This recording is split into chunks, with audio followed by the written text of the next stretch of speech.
Hello, എല്ലാവർക്കും നമസ്കാരം. എൻ്റെ യൂട്യൂബ് ചാനലിലെ ആദ്യത്തെ ലോങ് വീഡിയോ ആണിത്.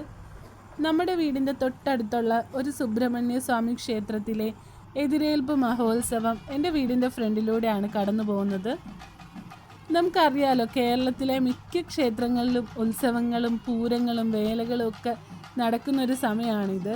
ഇനിയൊരു 2 മാസം ഉത്സവങ്ങളുടെ ഒരു കാലമാണെന്ന് തന്നെ പറയാം അല്ലേ. കുട്ടികൾക്കും മുതിർന്നവർക്കും ഒക്കെ വളരെ കൗതുകവും ആകാംക്ഷയൊക്കെ നിറഞ്ഞ സമയമാണ്.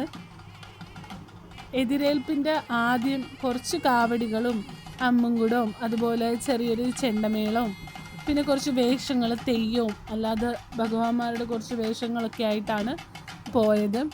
ഏകദേശം രാത്രി ഒരു 8-8:30 മണിയായപ്പോഴായിരുന്നു ഈ എതിരേൽപ്പ് ഇങ്ങനെ കടന്നു പോയത്. അപ്പോൾ അതിന് തൊട്ട് മുന്നായിട്ട് വൈകിട്ട് നന്നായിട്ട് മഴ പെയ്തായിരുന്നു.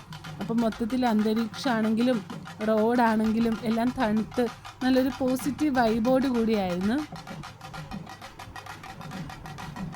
രാത്രി ആയതുകൊണ്ട് തന്നെ ഈ ലൈറ്റും ഈ കാഴ്ചകളും ഒക്കെ വളരെ ഭംഗിയുള്ളതായിരുന്നു.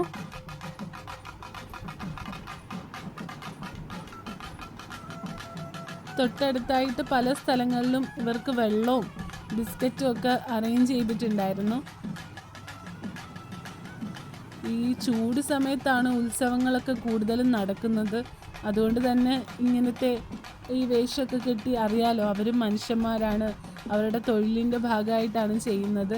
വളരെ ഉഷ്ണം കൂടുതലാണ്, അതുകൊണ്ട് തന്നെ അവർക്ക് ക്ഷീണവും കൂടുതലായിരിക്കും. പക്ഷെ ഇവിടെ ഇങ്ങനെ മഴയൊക്കെ പെയ്ത് തണുത്തിങ്ങനെ നിൽക്കുന്നതുകൊണ്ട് അത്ര വലിയ കുഴപ്പമില്ലായിരുന്നു.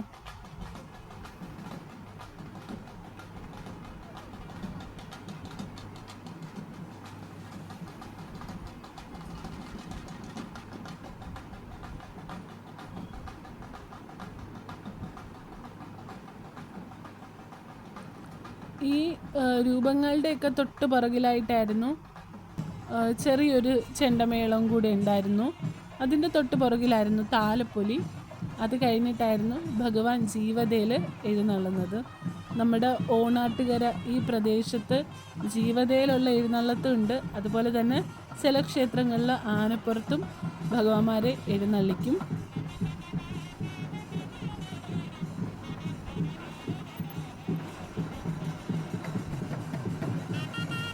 ഓരോ ഉത്സവകാലങ്ങളും കഴിയുമ്പോൾ പിന്നെ ഒരു വർഷത്തെ കാത്തിരിപ്പാണ് അടുത്തൊരു ഉത്സവകാലത്തേക്ക്.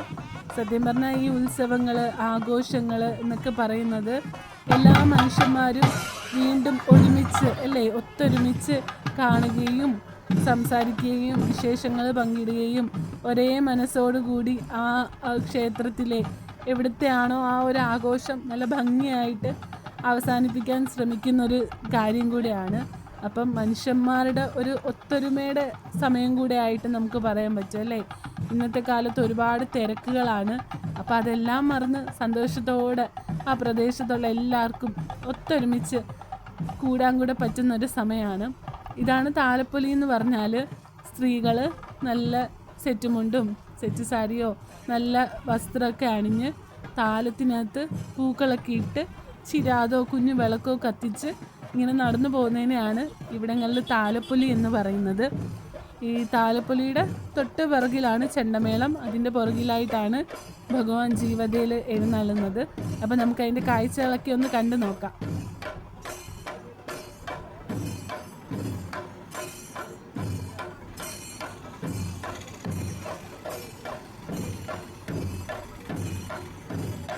നമ്മുടെ വീടിൻ്റെ തൊട്ട് മുന്നിലും വിളക്ക് കത്തിച്ച് വെച്ചിട്ടുണ്ടായിരുന്നു. അതുകൊണ്ട് പ്രത്യേകമായിട്ട് ഭഗവാൻ അവിടെ നിന്ന് ഭഗവാന്റെ അനുഗ്രഹം വാങ്ങിക്കാനായിട്ട് സാധിച്ചു. ഈ ജീവിതം നമ്മുടെ അടുത്ത് നിൽക്കുമ്പം നമുക്ക് പ്രത്യേക ഒരു അനുഭവമാണ് അത്. ആ ഒരു പോസിറ്റീവ്, ആ ഒരു ഡിവൈൻ ഫീലെന്ന് പറയുന്നത് നമുക്ക് അനുഭവിച്ചറിയാൻ പറ്റും.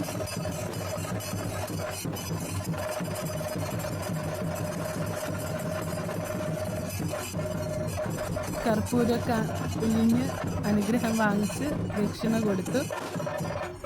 അത് കഴിഞ്ഞിട്ട് തൊട്ട് ഫ്രണ്ടിലായിട്ട് ഒരു സ്വീകരണം കൂടെ ഏർപ്പാട് ചെയ്തിട്ടുണ്ടായിരുന്നു. അതിൻ്റെ ഭാഗമായിട്ടുള്ള പടക്കം പൊട്ടിക്കലാണ് നമ്മൾ അടുത്തത് കാണുന്നത്. വർഷത്തിലൊരിക്കൽ മാത്രം നടക്കുന്ന നമ്മുടെ ദേശത്തിൻ്റെ ഒരു ഉത്സവത്തിൻ്റെ ഭാഗമായിട്ടുള്ള കാഴ്ചകളായിരുന്നു ഇത്.